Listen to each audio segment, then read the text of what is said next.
सिंहासन 32 की यह कथा है। 10वीं की पुतली की कथा पूर्ण हुई। अभी 11वीं पुतली त्रिलोचनी ने जो कथा कही वह इस प्रकार से। राजा विक्रमादित्य बहुत बड़े प्रजापालक थे। उन्हें हमेशा अपनी प्रजा की सुख समृद्धि की चिंता सताती रहती थी। एक बार उन्होंने एक महायज्ञ करने की ठानी। असंख्य राजा महाराजाओं, पंडितों और ऋषियों को आमंत्रित किया। यहाँ तक कि देवताओं को भी उन्होंने नहीं छोड़ा। पवन देवता को उन्होंने खुद निमंत्रण देने का मन बनाया था। समुद्र देवता को आमंत्रित करने का काम एक योग्य ब्राह्मण को सौंपा। दोनों अपने काम से विदा हुए। जब विक्रम वन में पहुंचे तो उन्होंने तय करना शुरू किया कि ताकि पवन देव का पता ठिकाना ज्ञात हो। योग साधना से पता चला कि पवन देव आजकल सुमेरु पर्वत पर वास करते हैं। उन्होंने सोचा अगर सुमेर पर्वत पर पवन देवता का आह्वान किया जाए तो उनके दर्शन हो सकते हैं। उन्होंने दोनों बेतालों का स्मरण किया। वे उपस्थित हो गए। उन्होंने उन्हें अपना उद्देश्य बताया। बेतालों ने उन्हें आनंद फानन में सुमेरु पर्वत की चोटी पर पहुंचा दिया। चोटी पर इतना तेज हवा थी कि पांव जमाना मुश्किल था। बड़े बड़े वृक्ष और चट्टान अपनी जगह से उड़कर दूर चले जा रहे थे, मगर विक्रमादित्य तनिक भी विचलित नहीं हुए। वे योग साधन में सिद्धहस्त थे। योग साधना में सिद्धहस्त थे, इसलिए एक जगह अचल होकर बैठ गए। बाहरी दुनिया को भूलकर पवन देव की साधना में रत हो गए। न कुछ खाना, न पीना, सोना और आराम करना भूलकर साधना में लीन रहे। आखिरकार पवन देव ने सुध ली। हवा का बहना बिल्कुल थम गया। मंद मंद बहती हुई वायु शरीर की सारी थकान मिटाने लगी। आकाशवाणी हुई, हे राजा विक्रमादित्य, तुम्हारी साधना से हम प्रसन्न हुए। अपनी इच्छा बता। विक्रम अगले ही क्षण सामान्य अवस्था में आ गए और हाथ जोड़कर बोले कि वे अपने द्वारा किए जा रहे महायज्ञ में पवन देव की उपस्थिति देखना चाहते हैं। पवन देव के पधारने से उनके यज्ञ की शोभा बढ़ेगी। यह बात विक्रम ने इतना भावुक होकर कहा कि पवन देव हंस पड़े। उन्होंने जवाब दिया कि सशरीर यज्ञ में उनकी उपस्थिति असंभव है। वे अगर सशरीर गए तो विक्रम के राज्य में भयंकर आंधी तूफान आ जाएगा। सारी लहलहाते खेत, पेड़ पौधे, महल और झोपड़ियाँ सब की सब उड़ जाएंगी। रहे उनकी उपस्थिति की बात तो संसार के हर कोने में उनका वास है, इसलिए वे अप्रत्यक्ष रूप से उस महायज्ञ में उपस्थित रहेंगे। विक्रम उनका अभिप्राय समझकर चुप हो गए। पवन देव ने उन्हें आशीर्वाद देते हुए कहा कि उनके राज्य में कभी अनावृष्टि नहीं होगी और कभी दुर्भिक्ष का सामना उनकी प्रजा नहीं करेगी। उसके बाद उन्होंने विक्रम को कामधेनु गाय देते हुए कहा कि इसकी कृपा से कभी भी विक्रम के राज्य में दूध की कमी नहीं होगी। जब पवन देव लुप्त हो गए तो विक्रमादित्य ने दोनों बेतालों का स्मरण किया और बेताल उन्हें लेकर उनके राज्य की सीमा तक आए। जिस ब्राह्मण को विक्रम ने समुद्र देवता को आमंत्रित करने का भार सौंपा था, वह काफी कठिनाइयों का झेलता हुआ सागर तट पर पहुंचा। उसने कमर तक सागर में घुसकर समुद्र देवता का आह्वान किया। उसने बार बार दोहराया कि महाराज विक्रमादित्य महायज्ञ कर रहे हैं और वह उनका दूत बनकर उन्हें आमंत्रित करने आया है। अंत में समुद्र देवता असीम गहराई से निकलकर उसके सामने प्रकट हुए। उन्होंने ब्राह्मण से कहा उन्हें महायज्ञ के बारे में पवन देवता ने सब कुछ बता दिया है। वे पवन देव की तरह ही विक्रमादित्य के आमंत्रण का स्वागत तो करते हैं, लेकिन सशरीर वहाँ सम्मिलित नहीं हो सकते।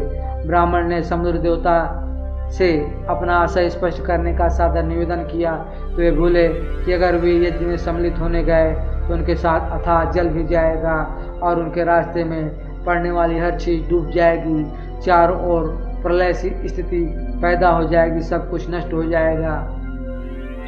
जब ब्राह्मण ने जानना चाहा कि उसके लिए उनका क्या आदेश है तो समुद्र देवता बोले कि वे विक्रम को सकुशल महायज्ञ संपन्न कराने के लिए शुभकामनाएं देते हैं। अप्रत्यक्ष रूप से यज्ञ में आद्योपति विक्रम उन्हें महसूस करेंगे, क्योंकि जल की एक एक बूंद में उनका वास है। यज्ञ में जो जल प्रयुक्त होगा उसमें भी वे उपस्थित रहेंगे। उसके बाद उन्होंने ब्राह्मण को 5 रत्न और 1 घोड़ा देते हुए कहा, मेरी ओर से राजा विक्रमादित्य को एक उपहार दे देना। ब्राह्मण घोड़ा और रत्न लेकर वापस चल पड़ा। उसको पैदल चलता देख वह घोड़ा मनुष्य की बोली में उससे बोला कि इस लंबे सफ़र के लिए वहाँ उसकी पीठ पर सवार क्यों नहीं हो जाता। उसके नानुकुर करने पर घोड़े ने उसे समझाया कि वह राजा का दूत है, इसलिए उसके उपहार का उपयोग वह कर सकता है। ब्राह्मण जब राजी होकर बैठ गया तो वह घोड़ा पौन वेग से उसे विक्रम के दरबार ले आया। घोड़े की सवारी के दौरान उसके मन में इच्छा जगी, काश यह घोड़ा मेरा होता। जब विक्रम को उसने समुद्र देवता से अपनी बातचीत सविस्तार बताई और उनके दिए हुए उपहार दिए तो उन्होंने उसे 5 रत्न तथा घोड़ा उसे ही प्राप्त होने चाहिए, क्योंकि रास्ते में आने वाली सारी कठिनाइयां उसने राजा की खातिर हंसकर झेली। उनकी बात समुद्र देवता तक पहुंचाने के लिए उसने कठिन साधना की। ब्राह्मण रत्न और घोड़ा पाकर फूला नहीं समाया, अर्थात उन्होंने विक्रमादित्य ने घोड़ा और रत्न जो थे उस ब्राह्मण को दे दिए। 12वीं पुतली पद्मावती उस सिंहासन की 12वीं पुतली थी। उसने जो कथा सुनाई वह इस प्रकार थी। एक दिन रात के समय राजा विक्रमादित्य महल की छत पर बैठे थे। मौसम बहुत सुहाना था। पूनम का चाँद अपने यौवन पर था तथा सब कुछ इतना साफ साफ दिख रहा था मानो दिन हो। प्रकृति की सुंदरता में राजा एकदम खोए हुए थे। सहसा वे चौंक गए। किसी स्त्री की चीख थी। चीख की दिशा का अनुमान लगाया। लगातार कोई औरत चीख रही थी और सहायता के लिए पुकार रही थी। उस स्त्री की विपत्ति से छुटकारा दिलाने के लिए विक्रम ने ढाल तलवार संभाली और अस्तबल से घोड़ा निकाला। घोड़े पर सवार होकर फौरन उस दिशा पर चल पड़े। कुछ ही समय बाद वे उस स्थान पहुंचे। उन्होंने देखा कि एक स्त्री बचाओ बचाओ कहती हुई बेतहाशा भागी जा रही है और एक विकराल दानव उसे पकड़ने के लिए उसका पीछा कर रहा है। विक्रम ने एक क्षण भी नहीं गंवाया और घोड़े से कूद पड़े। युवती उनके चरणों पर गिरती हुई बचाने की विनती करने लगी। उसकी बाहें पकड़कर विक्रम ने उसे उठाया और उसे बहन संबोधित करके ढांढस बंधाने की कोशिश की। उन्होंने कहा कि वह राजा विक्रमादित्य की शरणागत और उनके रहते उस पर कोई आँच नहीं आ सकती है। जब उसे दिलासा दे रहे थे तो राक्षस ने अट्टहास लगाया।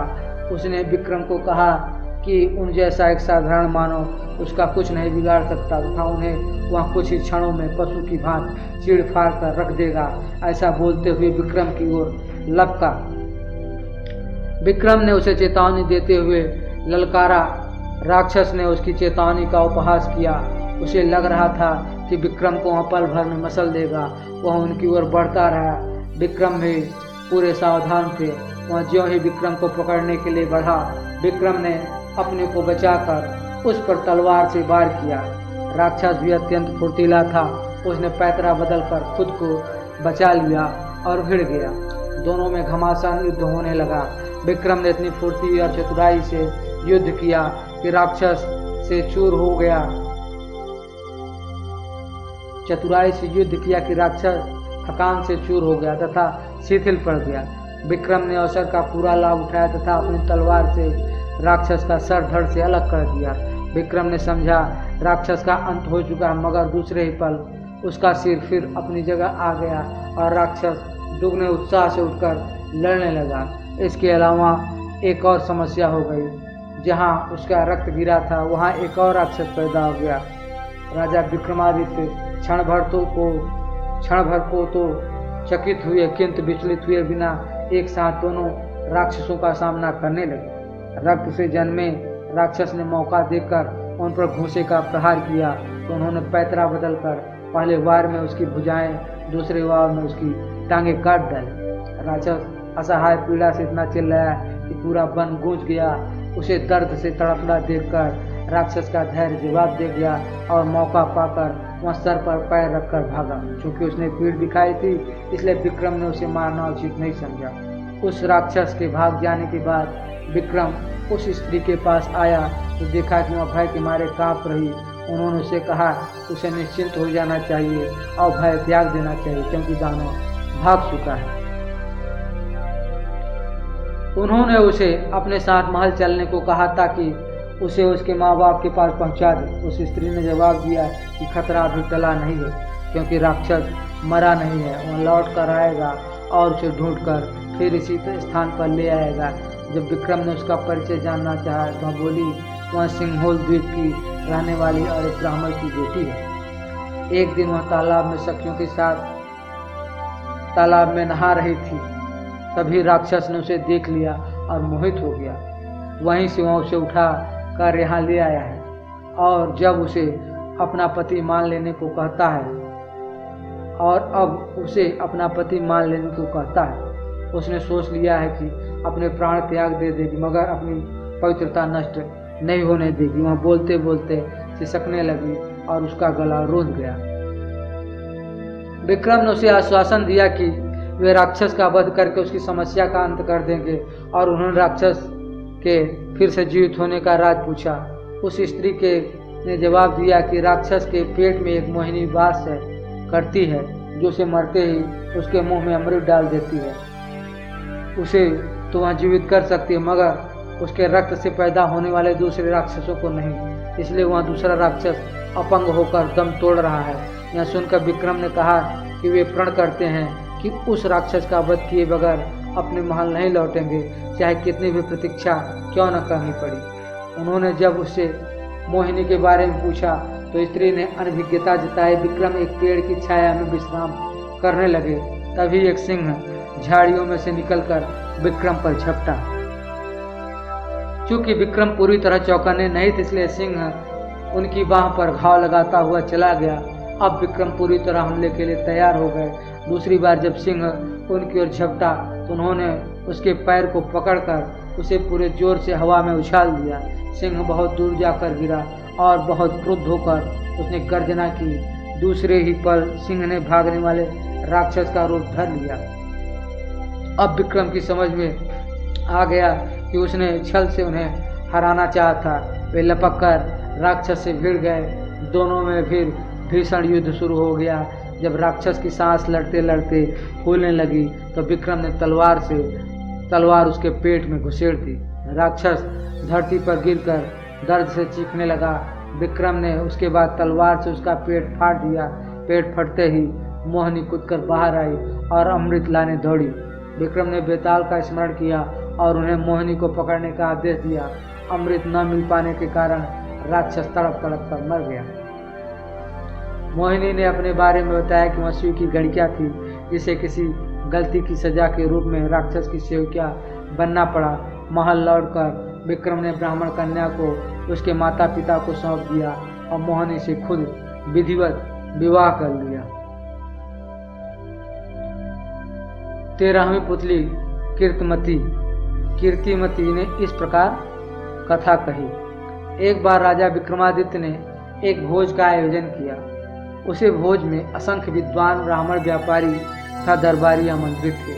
भोज के मध्य में इस बात पर चर्चा चली कि संसार में सबसे बड़ा दानी कौन है। सभी ने एक स्वर से विक्रमादित्य को दुनिया का सर्वश्रेष्ठ दानवीर घोषित किया।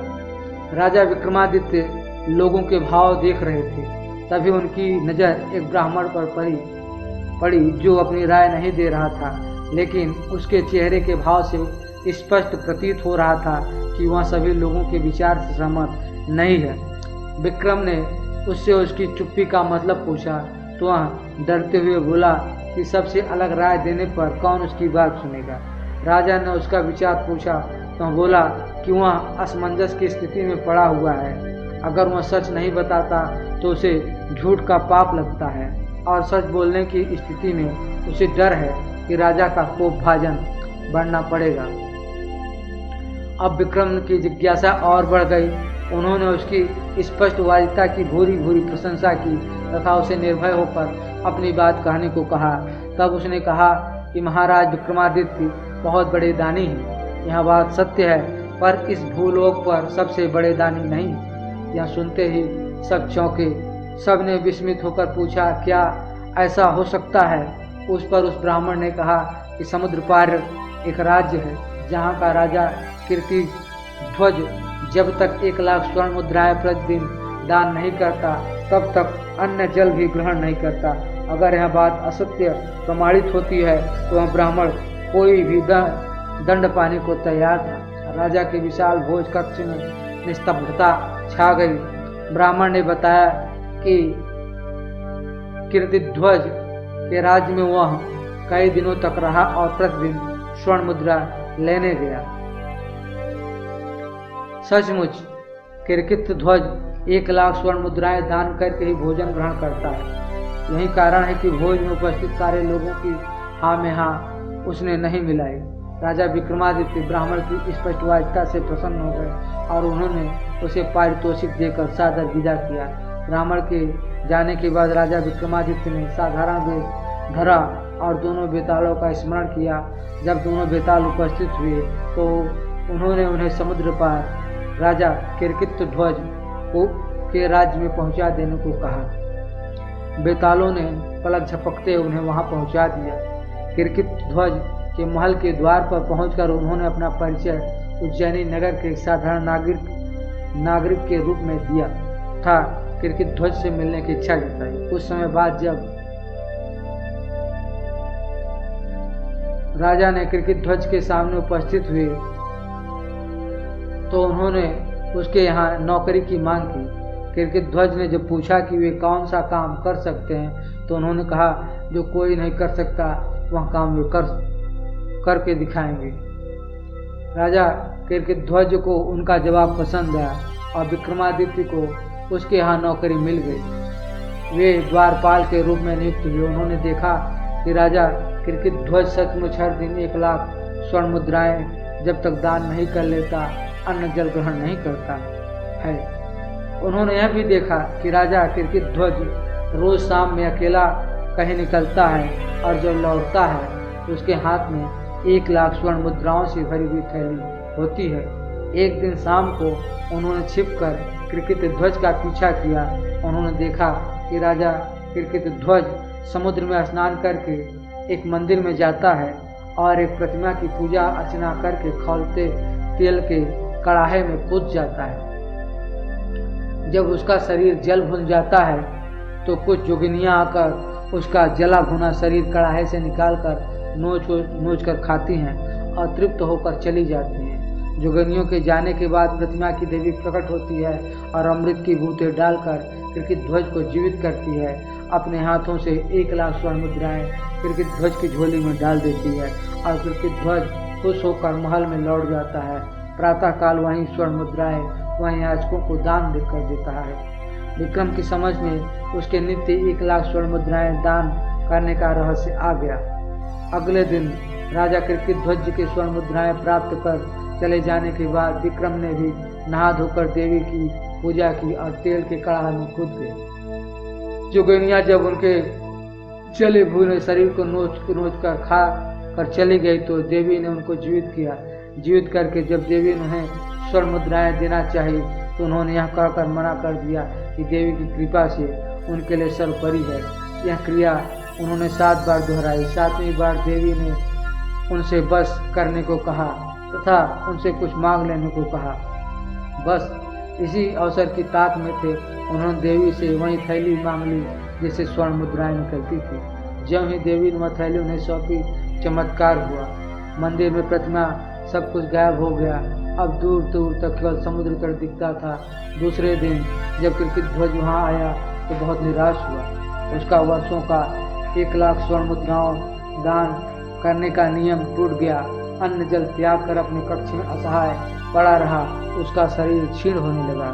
जब उसकी हालत बहुत अधिक बिगड़ने लगी तो विक्रम उसके पास गए और उसकी उदासी का कारण जानना चाहा।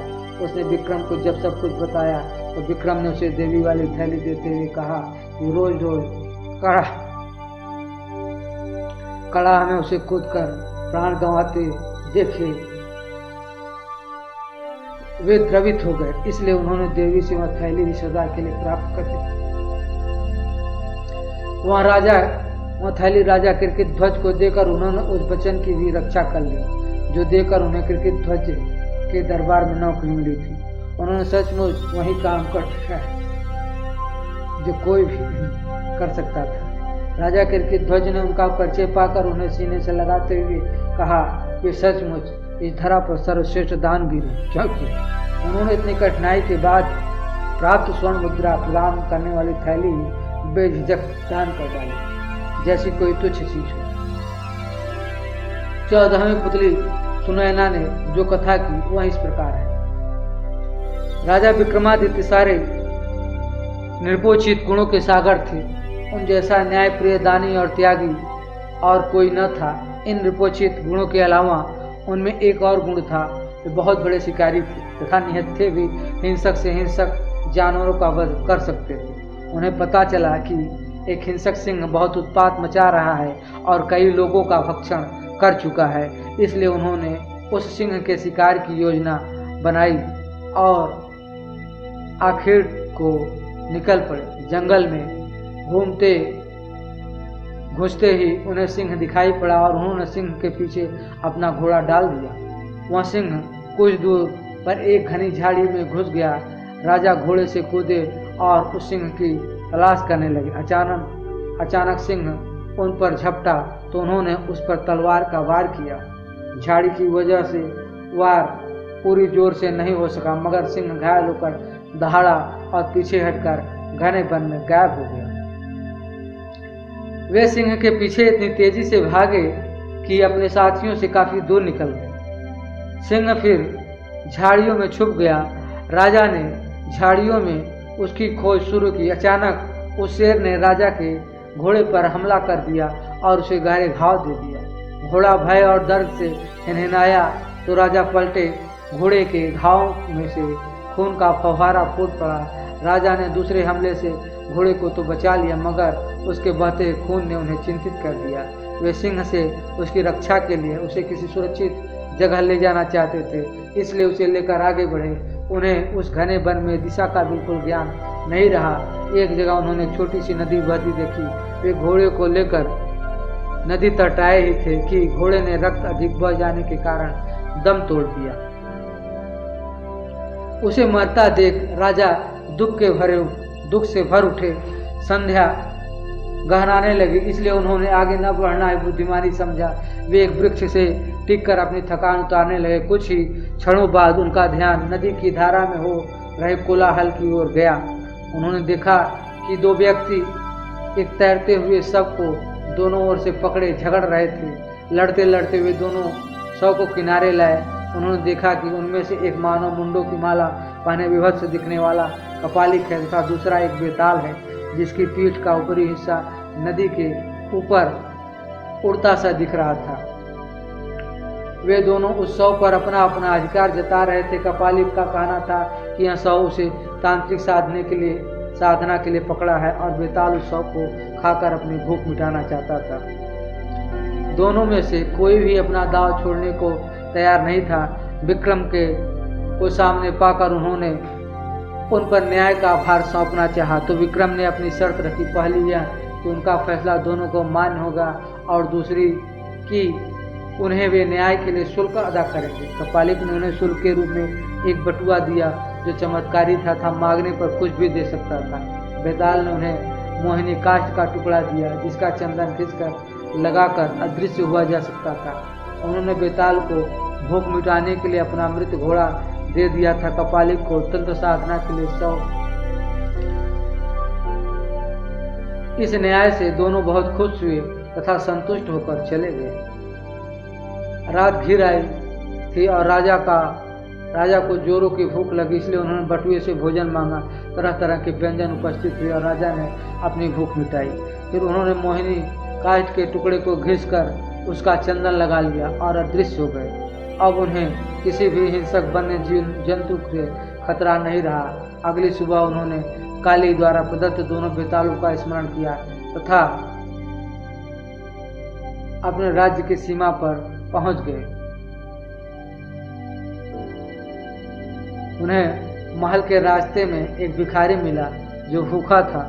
राजा ने तुरंत कपालिक द्वारा बटुआ उसे दे दिया ताकि जिंदगी भर उसे भोजन की कमी न रहे। 15वीं पुतली सुंदरवती की कथा इस प्रकार है। राजा विक्रमादित्य के शासन काल में उज्जैन राज्य की समृद्धि आकाश छूने लगी। व्यापारियों का व्यापार अपने देश तक ही सीमित नहीं था, बल्कि दूर के देशों तक फैला हुआ था। उन दिनों एक सेठ हुआ जिसका नाम पन्नालाल था और बड़ा ही दयालु था तथा परोपकारी था। चारों ओर उसका यश था। वह दीन दुखियों की सहायता के लिए सतत तैयार रहता था। उसका पुत्र था हीरालाल, जो पिता की तरह ही नेक और अच्छे गुणों वाला था। वह जब विवाह योग्य हुआ तो पन्नालाल अच्छे रिश्तों की तलाश करने लगा। एक दिन एक ब्राह्मण ने उसे बताया कि समुद्र पार एक नामी व्यापारी है जिसकी कन्या बहुत ही सुशील तथा गुणवती है। पन्नालाल ने फौरन उसे आने जाने का खर्च देकर कन्या पक्ष वालों के यहाँ रिश्ता पक्का करने के लिए भेजा। कन्या के पिता को रिश्ता पसंद आया और उनकी शादी पक्की कर दी। विवाह का दिन जब समीप आया तो मूसलाधार बारिश होने लगी। नदी नाले जल से भर गए और द्वीप तक पहुंचने का मार्ग अवरुद्ध हो गया। बहुत लंबा एक मार्ग था, मगर उससे विवाह की तिथि तक पहुंचना असंभव था। सेठ पन्नालाल के लिए यह बिल्कुल अप्रत्याशित हुआ। इस स्थिति के लिए वह तैयार नहीं था, इसलिए बेचैन हो गया।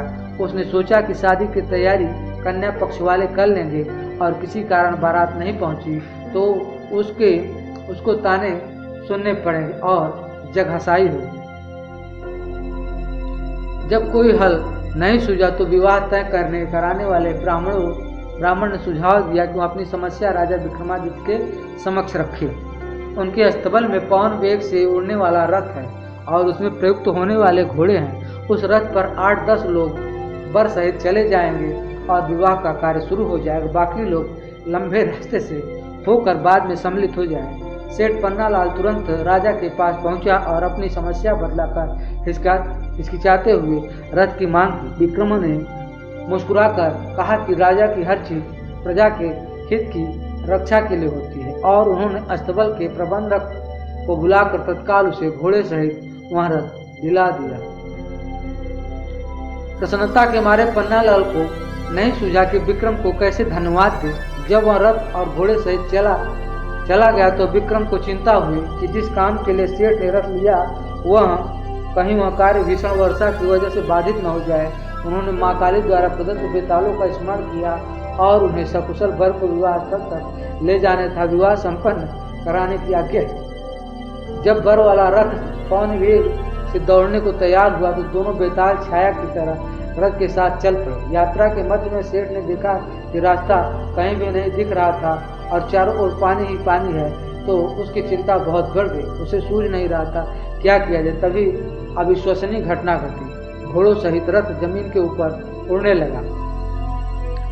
इस जल के ऊपर उड़ता हुआ निश्चित दिशा में बढ़ रहा था। दरअसल बेतालों ने उसे थाम रखा था और विवाह स्थल की ओर उड़े जा रहे थे। निश्चित मुहूर्त में सेठ के पुत्र का विवाह संपन्न हो गया। कन्या को सांस लेकर जब सेठ पन्नालाल उज्जैन लौटा तो घर के बदले सीधा दरबार गया। विक्रमादित्य ने बरवधू को आशीर्वाद दिया। सेठ पन्नालाल घोड़े और रथ की प्रशंसा में ही खोया रहा। राजा विक्रमादित्य उसका आशय समझ गया और उन्होंने अश्व तथा रथ उसे उपहार स्वरूप दे दिया। 16वें पुत्री सत्यवती ने जो कथा कही वह इस प्रकार है। राजा विक्रमादित्य के शासनकाल में उज्जैन नगरी का यह चारों ओर फैला हुआ था। एक से बढ़कर एक विद्वान उनके दरबार की शोभा बढ़ाते थे और उनकी 9 जानकारों की एक समिति थी जो हर विषय पर राजा को परामर्श देते थे तथा राजा उनके परामर्श के अनुसार ही राजकाज संबंधी निर्णय लिया करते थे। एक बार ऐश्वर्य पर बहुत छड़ी तो मृत्यु लोक की बात चल पड़ी। राजा को जब पता चला कि पाताल लोक के राजा शेषनाग का ऐश्वर्य देखने लायक है और उनके लोक में हर तरह की सुख सुविधाएं मौजूद हैं, क्योंकि वह भगवान विष्णु के खास सेवक में से एक हैं, इसलिए उनका स्थान देवताओं के समकक्ष है। उनके दर्शन से मनुष्यों का जीवन धन्य हो जाता है। विक्रमादित्य ने सशरीर पाताल लोक जाकर उनसे भेंट करने की ठान ली। उन्होंने दोनों बेतालों का स्मरण किया। जब वे उपस्थित हुए तो उन्होंने उनसे पाताल लोक ले चलने को कहा। बेताल उन्हें जब पाताल लोक लाए तो उन्होंने पाताल लोक के बारे में दी गई सारी जानकारी सही सारा लोग साफ सुथरा था, सुनियोजित था। हीरे जवाहरात से पूरा लोग जगमगा रहा था। जब शेषनाग को खबर मिली कि मृत्यु लोक से कोई सा शरीर आया है तो वे उनसे मिले। राजा विक्रमादित्य ने पूरे आदर तथा नम्रता से उन्हें अपने आने का प्रयोजन बताया तथा अपना परिचय दिया। उनके व्यवहार से शेषनाग इतने प्रसन्न हो गए कि उन्होंने चलते वक्त उन्हें 4 चमत्कारी रत्न उपहार दिए। पहले रत्न से मुहमांगा धन प्राप्त किया जा सकता था, दूसरा रत्न मांगने पर हर तरह के वस्त्र तथा आभूषण दे सकता था, तीसरे रत्न से हर तरह के रथ, अश्व तथा पालकी की प्राप्ति हो सकती थी, चौथा रत्न धर्म कार्य तथा यश की प्राप्ति कर सकता था। काली द्वारा प्रदत्त दोनों बेताल स्मरण करने पर उपस्थित हुए तथा विक्रम को उनके नगर की सीमा पर पहुंचाकर अदृश्य हो गए। चारों रत्न लेकर अपने नगर में प्रविष्ट हुए ही थे कि उनका अभिवादन एक परिचित ब्राह्मण ने किया। उन्होंने राजा से उनकी पाताल लोक की यात्रा था रत्न प्राप्त करने की बात जानकर कहा कि राजा की हर उपलब्धि में उनकी प्रजा की सहभागिता है। राजा विक्रमादित्य ने उसका अभिप्राय समझकर उससे अपनी इच्छा से एक रत्न ले लेने को कहा। ब्राह्मण असमंजस में पड़ गया और बोला कि अपने परिवार के हर सदस्य से विमर्श करने के बाद ही कोई फैसला करेगा। जब वह घर पहुंचा और अपनी पत्नी बेटे तथा बेटी से सारी बात बताई तो तीनों ने 3 अलग तरह के रत्नों में अपनी अपनी रुचि जताई। ब्राह्मण फिर भी किसी निष्कर्ष पर नहीं पहुंच सका और इस मानसिक दशा में राजा के पास पहुंच गया। विक्रम ने हंसकर उसे चारों के चारों रत्न उपहार में दे दिए। 17वीं पुतली विद्यावती नामक ने जो कथा कही वह इस प्रकार है। महाराज विक्रमादित्य की प्रजा को कोई कमी नहीं थी। सभी लोग संतुष्ट तथा प्रसन्न रहते थे। कभी कोई समस्या लेकर यदि कोई दरबार आता उसकी समस्या को तत्काल हल कर दिया जाता था।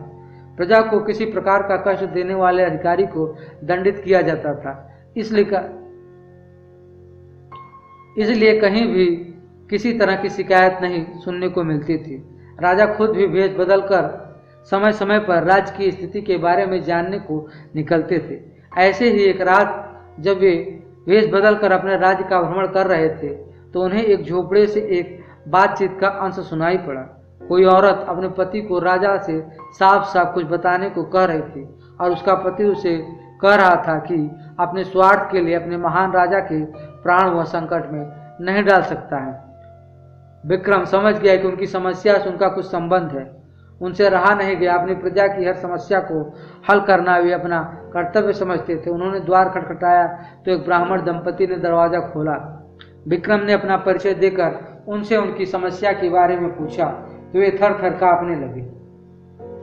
जब उन्होंने निर्भय होकर उन्हें सब कुछ स्पष्ट बताने को कहा तो ब्राह्मण ने उन्हें सारी बात बता दी। ब्राह्मण दंपति विवाह के 12 साल बाद भी निसंतान थे। इन 12 संतानों में संतान के लिए उन्होंने काफी यत्न किए। व्रत, उपवास, धर्म, कर्म, पूजा पाठ, हर तरह की चेष्टा की पर कोई फायदा नहीं हुआ। ब्राह्मणी ने एक सपना देखा। स्वप्न में एक देवी ने आकर उसे बताया कि 30 कोस की दूरी पर पूर्व दिशा में एक घना जंगल है जहाँ कुछ साधु सन्यासी शिव की स्तुति कर रहे हैं। शिव को प्रसन्न करने के लिए हवन कुंड में अपने अंग काट कर डाल रहे हैं। अगर उन्हीं की तरह राजा विक्रमादित्य उस हवन कुंड में अपने अंग काट कर फेंके तो शिव प्रसन्न होकर उनसे उनकी इच्छित चीज मांगने को कहेंगे। वे शिव से ब्राह्मण दंपति के लिए संतान की मांग कर सकते हैं और उन्हें संतान प्राप्ति हो जाएगी। विक्रम ने सुनकर उन्हें आश्वासन दिया कि वे यह कार्य अवश्य करेंगे। रास्ते में उन्होंने बेतालों को स्मरण कर बुलाया तथा उस हवन स्थल तक पहुंचा देने को कहा। उस स्थान पर सचमुच साधु सन्यासी हवन कर रहे थे तथा अपने अंगों को काट कर अग्निकुंड में फेंक रहे थे। विक्रम भी एक तरफ बैठ गए और उन्हीं की तरह अपने अंग काट कर अग्नि को समर्पित करने लगे। जब विक्रम सहित वे सारे जलकर राख हो गए तो एक शिवगण वहां पहुंचा था। उसने सारे तपस्वियों को अमृत डालकर जिंदा कर दिया मगर भूल से विक्रम को छोड़ दिया। सारे तपस्वी जिंदा हुए तो उन्होंने राख हुए विक्रम को देखा। सभी तपस्वियों ने मिलकर शिव की स्तुति की तथा उसने विक्रम को जीवित करने की प्रार्थना करने लगे। उनसे विक्रम को जीवित करने की प्रार्थना करने लगे। भगवान शिव ने तपस्वियों की प्रार्थना सुन ली तथा अमृत डालकर विक्रम को जीवित कर दिया। विक्रम ने जीवित होते ही शिव के सामने नतमस्तक होकर ब्राह्मण दंपत्ति को संतान सुख देने के लिए प्रार्थना की। शिव उनकी परोपकार तथा त्याग की भावना से काफी प्रसन्न हुए तथा उनकी प्रार्थना स्वीकार कर ली। कुछ दिनों बाद सचमुच ब्राह्मण दंपत्तियों को पुत्र लाभ हुआ। 18वीं पुतली तारामती की कथा इस प्रकार से है। राजा विक्रमादित्य की गुणग्राहिता का कोई जवाब नहीं था। वे विद्वान तथा कलाकारों को बहुत सम्मान देते थे। उनके दरबार में एक से बढ़कर एक विद्वान तथा कलाकार मौजूद थे।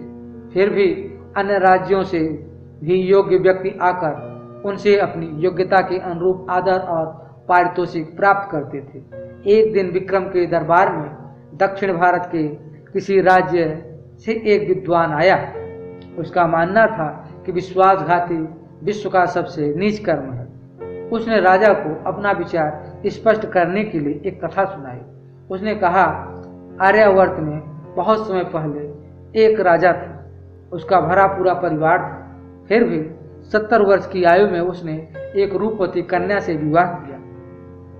वह नई रानी के रूप में इतना मोहित हो गया कि उससे एक पल भी अलग होने का उसका मन नहीं करता था। वह चाहता था कि हर वक्त उसका चेहरा उसके सामने रहे। वह नई रानी को दरबार में भी अपने बगल में बिठाने लगा। उसके सामने कोई भी कुछ बोलने का साहस नहीं करता था, मगर उसके पीठ पीछे सब उसका उपहास करते। राजा के महामंत्री को यह बात बुरी लगी। उसने एकांत में राजा से कहा कि सब उसकी आलोचना करते हैं। अगर वह हर पल नई रानी का चेहरा देखता रहना चाहता है तो उसकी अच्छी सी तस्वीर बनाकर राज सिंहासन के सामने रखवा दे, क्योंकि इस राज्य में राजा के अकेले बैठने की परंपरा रही है। इसलिए उसका रानी को दरबार में अपने साथ लाना अशोभनीय है। महामंत्री राजा का युवा काल से ही मित्र जैसा था और राजा उसकी हर बात को गंभीरता पूर्वक लेता था। उसने महामंत्री से किसी अच्छे चित्रकार को छोटी रानी के चित्र को बनवाने का काम सौंपने को कहा। महामंत्री ने एक बड़ी ही योग्य चित्रकार को बुलाया। चित्रकार ने रानी का चित्र बनाना शुरू कर दिया। जब चित्र बनकर राज दरबार आया तो हर कोई चित्रकार का प्रशंसक हो गया। बारीक से बारीक चीज को भी चित्रकार ने उस चित्र में उतार दिया था। चित्र ऐसा जीवंत था मानो छोटी रानी किसी भी क्षण बोल पड़ेगी। राजा को भी चित्र बहुत पसंद आया। तभी उसकी नजर चित्रकार द्वारा बनाई गई रानी की जांघ पर गई, जिस पर चित्रकार ने बड़ी सफाई से एक तिल दिखा दिया था। राजा को शंका हुई कि रानी के गुप्त अंग भी चित्रकार ने देखे हैं और क्रोधित होकर उसने चित्रकार से सच्चाई बताने को कहा। चित्रकार ने पूरी शालीनता से उसे विश्वास दिलाने की कोशिश की कि प्रकृति ने उसे सूक्ष्म दृष्टि दी है, जिससे उसे छिपी हुई बात भी पता चल जाती है। तिल उसी का एक प्रमाण है। और उसने तिल को खूबसूरती बढ़ाने के लिए दिखाने की कोशिश की है। राजा को उसकी बात का जरा भी विश्वास नहीं हुआ। उसने जल्लाद को बुलाकर तत्काल घने जंगल में जाकर उसकी गर्दन उड़ा देने का हुक्म दिया तथा कहा कि उसकी आंखें निकालकर दरबार में उसके सामने पेश करे। महामंत्री को पता था कि चित्रकार की बातें सच हैं। उसने रास्ते में उन जल्लादों को धन का लोभ देकर चित्रकार को मुक्त करवा लिया तथा उन्हें किसी हिरण को मारकर उसकी आंखें निकाल लेने को कहा, ताकि राजा के विश्वास हो जाए कि कलाकार को खत्म कर दिया गया है। चित्रकार को लेकर महामंत्री अपने भवन ले आया तथा चित्रकार वेश बदलकर उसी के साथ रहने लगा। कुछ दिन बाद राजा का पुत्र शिकार खेलने गया तो एक शेर उसके पीछे पड़ गया। राजकुमार जान बचाने के लिए एक पेड़ पर चढ़ गया। तभी उसकी नजर पेड़ पर पहले से मौजूद एक भालू पर पड़ी। भालू से जब वह भयभीत हुआ तो भालू ने उसे निश्चिंत रहने को कहा। भालू ने कहा कि वह भी उसी की तरह शेर से डरकर पेड़ पर चढ़ा हुआ है और शेर के जाने की प्रतीक्षा कर रहा है। शेर भूखा था और उन दोनों पर आंख जमाकर उस पेड़ के नीचे बैठा। राजकुमार को बैठे बैठे नींद आने लगी और जगे रहना उसे मुश्किल दिख पड़ा। भालू ने अपनी ओर से बुला लिया। एक घनी शाखा पर कुछ देर सो लेने को कहा। भालू ने कहा कि जब वह सोकर उठ जाएगा तो वह जाग कर रखवाली करेगा और भालू सोएगा। जब राजकुमार सो गया तो शेर ने भालू को फुसलाने की कोशिश की। उसने कहा कि वह भालू वन्य प्राणी है, इसलिए दोनों को एक दूसरे का भला सोचना चाहिए। मनुष्य कभी भी वन्य प्राणियों का दोस्त नहीं हो सकता है। उसने भालू से राजकुमार को गिरा देने को कहा, जिससे कि वह उसे अपना ग्रास बना सके, मगर भालू ने उसकी बात नहीं मानी तथा कहा वह विश्वासघात नहीं कर सकता है। शेर मन महसूस कर रह गया। 4 घंटों की नींद पूरी करने के बाद जब राजकुमार जागा तो भालू की बारी आई और वह सो गया। शेर ने अब राजकुमार को फुसलाने की कोशिश की। उसने कहा कि क्यों वह भालू के लिए दुख भोग रहा है। वह अगर भालू को गिरा देता है तो शेर की भूख मिट जाएगी और वह आराम से राजमहल लौट जाएगा। राजकुमार उसकी बातों में आ गया। उसने धक्का देकर भालू को गिराने की कोशिश की, मगर भालू न जाने कैसे जाग गया और राजकुमार को विश्वासघाती कर खूब धिक्कारा। राजकुमार की अंतरात्मा ने उसे इतना कोसा कि वह गूंगा हो गया। जब शेर भूख के मारे जंगल में अन्य शिकारी की खोज में निकल गया तो वह राजमहल पहुंचा।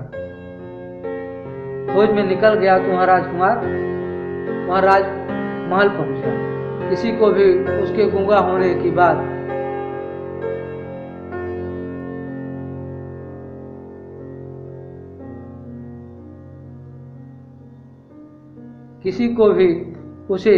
उसके गूंगा होने की बात समझ में नहीं आई।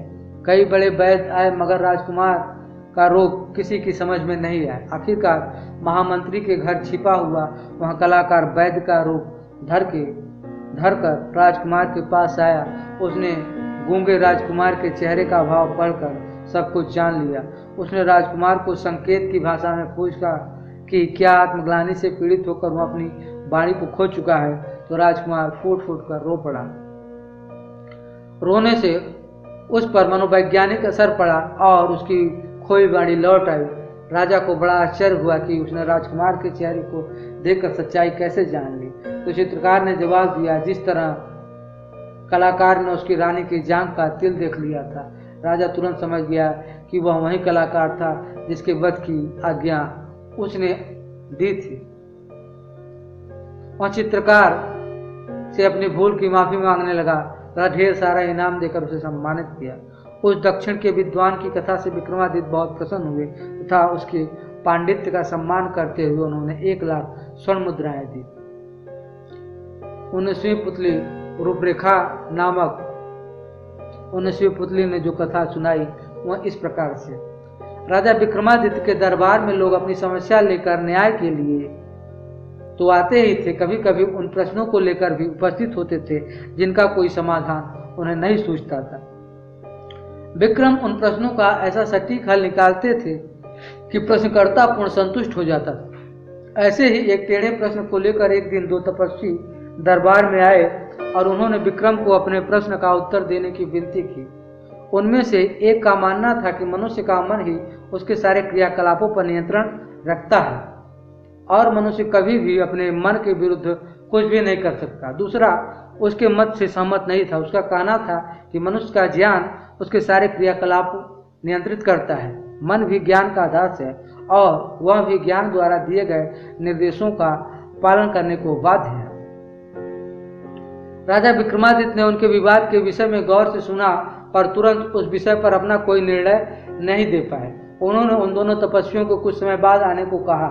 जब वे चले गए तो विक्रम उनके प्रश्न के बारे में सोचने लगे, जो सचमुच बहुत टेढ़ा था। उन्होंने एक पल सोचा कि मनुष्य का मन सचमुच बहुत चंचल होता है और उसके वशीभूत होकर मनुष्य सांसारिक वासनाओं के अधीन हो जाता है। मगर दूसरे ही पल उन्हें ज्ञान की याद आई।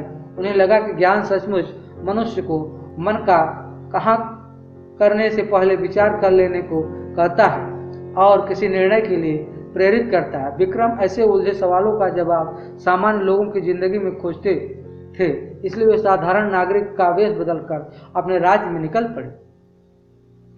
उन्होंने कई दिनों तक ऐसी कोई बात देखने को नहीं मिली जो प्रश्न को हल करने में सहायता करती। एक दिन उनकी नज़र एक ऐसे नौजवान पड़ी जिसके कपड़ों और भाव में उसकी विपन्नता झलकती थी। वह एक पेड़ के नीचे थक कर आराम कर रहा था। बगल में एक बैलगाड़ी खड़ी थी जिसकी वह कोचवानी करता था। राजा ने उसके निकट जाकर देखा तो वे उसे एक झलक में ही पहचान गए। वह उनके अभिन्न मित्र सेठ गोपाल दास का छोटा बेटा था। सेठ गोपाल दास बहुत बड़े व्यापारी थे और उन्होंने व्यापार से बहुत धन कमाया था। उनके बेटे की यहाँ दुर्दशा देखकर उनकी जिज्ञासा बढ़ गई। उसकी बदहाली का कारण जानने को उत्सुक हो गए। उन्होंने उससे पूछा कि उसकी यह दशा कैसे हुई, जबकि मरते समय गोपाल दास ने अपना सारा धन और व्यापार अपने दोनों पुत्रों में समान रूप से बांट दिया था। एक के हिस्से का धन इतना था कि 2 पुश्तों तक आराम से जिंदगी गुजार सकते थे। विक्रम ने फिर उसके भाई के बारे में भी जानने की जिज्ञासा प्रकट की। युवक समझ गया कि पूछने वाला सचमुच उसके परिवार के बारे में सारी जानकारी रखता है। उसने विक्रम को अपने और अपने भाई के बारे में सब कुछ बता दिया। उसने बताया कि जब उसके पिता ने उसके और उसके भाई के बीच सब कुछ बांट दिया तो उसके भाई ने अपने हिस्से के धन का उपयोग बड़े ही समझदारी से किया। उसने अपनी ज़रूरतों को सीमित रख कर सारा धन व्यापार में लगा दिया और दिन रात मेहनत करके अपने व्यापार को कई गुना बढ़ा लिया। अपने बुद्धिमानी और संयमी भाई से उसने कोई प्रेरणा नहीं ली और अपने हिस्से में मिले अपार धन को देखकर घमंड से चूर हो गए। शराबखोर, रंडीबाजी, जुआ खेलना समेत सारी बुरी आदतें डाल ली। ये सारी आदतें उसके धन के भंडार को तेजी से खोखला करने लगी। बड़े भाई ने समय रहते उसे चेत जाने को कहा, लेकिन उसकी बातें उसे भी समान प्रतीत हुई। ये बुरी आदतें उसे बहुत तेजी से बर्बादी की तरफ ले गई और 1 वर्ष के अंदर वह कंगाल हो गया। वह अपने नगर के एक संपन्न अप्रतिष्ठित सेठ का पुत्र था, इसलिए उसकी बदहाली का सब उपहास करने लगे। इधर भूखों मरने की नौबत, उधर शर्म से मुंह छिपाने की जगह नहीं। उसका जीना दूभर हो गया।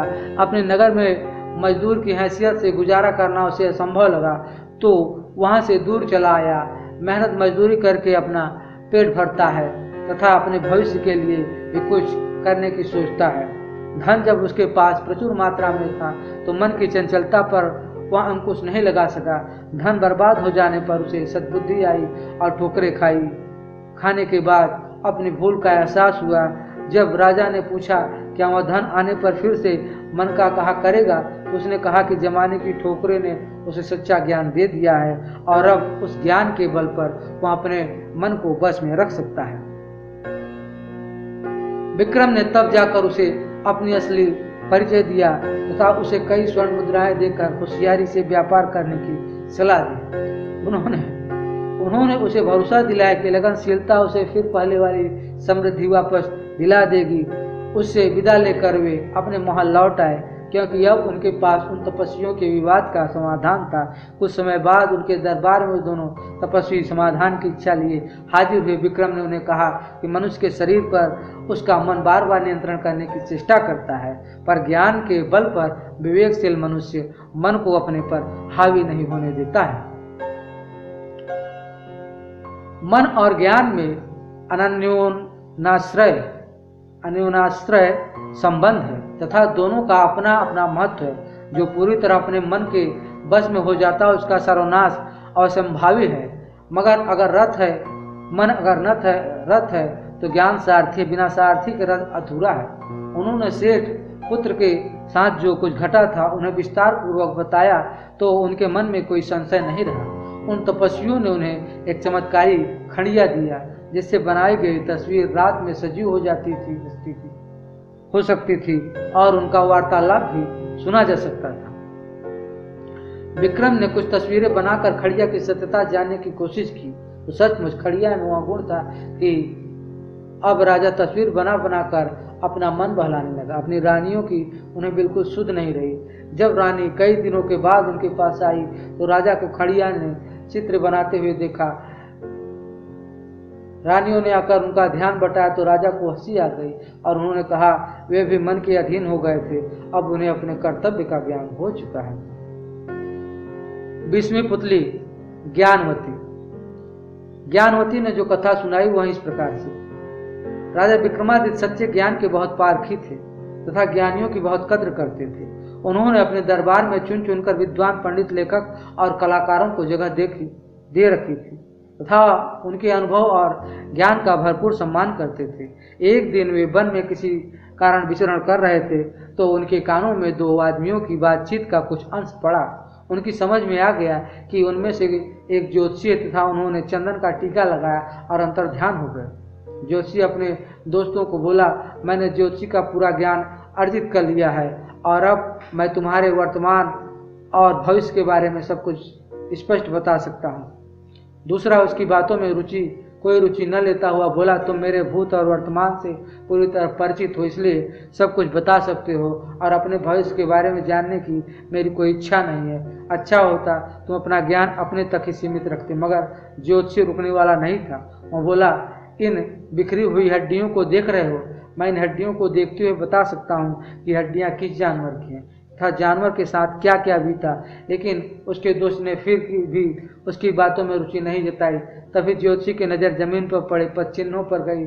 उसने कहा, ये पदचिन्ह किसी राजा के हैं और सत्यता की जांच तुम खुद कर सकते हो। ज्योतिषी के अनुसार राजा के पाँव में ही प्राकृतिक रूप से कमल का चिन्ह होता है, जो यहाँ स्पष्ट नजर आ रहा है।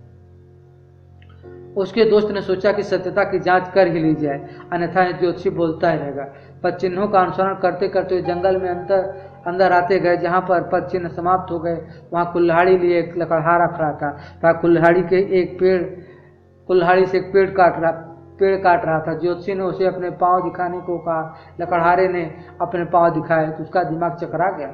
लकड़हारे के पाँव पर प्राकृतिक रूप से कमल के चिन्ह थे।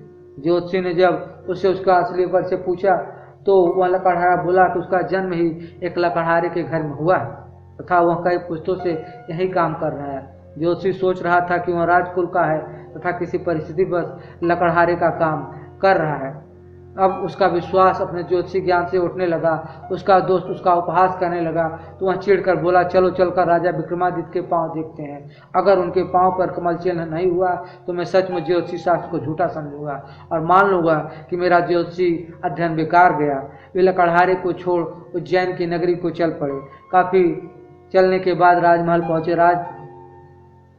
राजमहल पहुंचकर उन्होंने विक्रमादित्य से मिलने की इच्छा जताई। जब विक्रमादित्य के सामने आए तो उन्होंने उनसे अपना पैर दिखाने की प्रार्थना की। विक्रम का पैर देखकर ज्योतिषी सन्न रह गया। उनके पांव भी साधारण मनुष्य के पांव जैसे थे। उन पर वैसे ही आड़े तिरछी रेखाएं थी, कोई कमल चिन्ह नहीं था। ज्योतिषी को अपने ज्योतिषी ज्ञान पर नहीं बल्कि पूरे ज्योतिषी शास्त्र पर संदेह होने लगा। वह राजा से बोला, ज्योतिषी शास्त्र कहता है कि कमल चिन्ह जिसके पाँव में मौजूद है वह व्यक्ति राजा होगा, मगर यह सरासर सत्य है। जिसके पाँव पर मैंने ये चिन्ह देखे वह पुश्तैनी लकड़हारा है। दूर दूर तक उसका संबंध किसी राजघराने से नहीं है। पेट भरने के लिए जी तोड़ मेहनत करता है तथा हर सुख सुविधा से वंचित है। दूसरी ओर आप जैसा चक्रवर्ती सम्राट है जिसके भाग्य में भोग करने वाली हर चीज़ है, जिसकी कीर्ति दूर दूर तक फैली हुई है। आपको राजाओं का राजा कहा जाता है, मगर आपके पाँव में ऐसा कोई चिन्ह मौजूद नहीं है। राजा को हंसी आ गई और उन्होंने पूछा कि आपका विश्वास अपने ज्ञान तथा विद्या पर से उड़ गया है? ज्योतिषी ने जवाब दिया, बिल्कुल, मुझे अब रत्ती भर विश्वास नहीं है। उसने राजा से नम्रतापूर्वक विदा लेते हुए अपने मित्र से चलने का इशारा किया। जब वह चलने को हुआ तो राजा ने उसे रुकने को कहा। दोनों ठिठक कर रुक गए। विक्रम ने एक चाकू मंगवाया था। पैरों के तलवे खुरचने लगे। खुरचने पर तलवे की चमड़ी उतर गई और अंदर से कमल के चिन्ह स्पष्ट हो गए। ज्योतिषी हतप्रभ देखकर विक्रम ने कहा, हे ज्योतिषी महाराज, आपके ज्ञान में कोई कमी नहीं, लेकिन आपका ज्ञान तब तक अधूरा रहेगा जब तक आप अपने ज्ञान की डींगे हाँकेंगे और जब तक उसकी जांच करते रहेंगे। मैंने आपकी बातें सुन ली थी और मैं इस जंगल में लकड़हारे के वेश में आपसे मिला था। मैंने आपकी विद्वता की जांच के लिए अपने पाँव पर खाल चढ़ा ली थी ताकि कमल की आकृति ढक जाए। आपने तब कमल की आकृति नहीं देखी तो आपका विश्वास ही था कि ही अपनी विद्या से उड़ गया। यह अच्छी बात नहीं है। इसके साथ 20वीं पुतली की कथा पूर्ण हुई।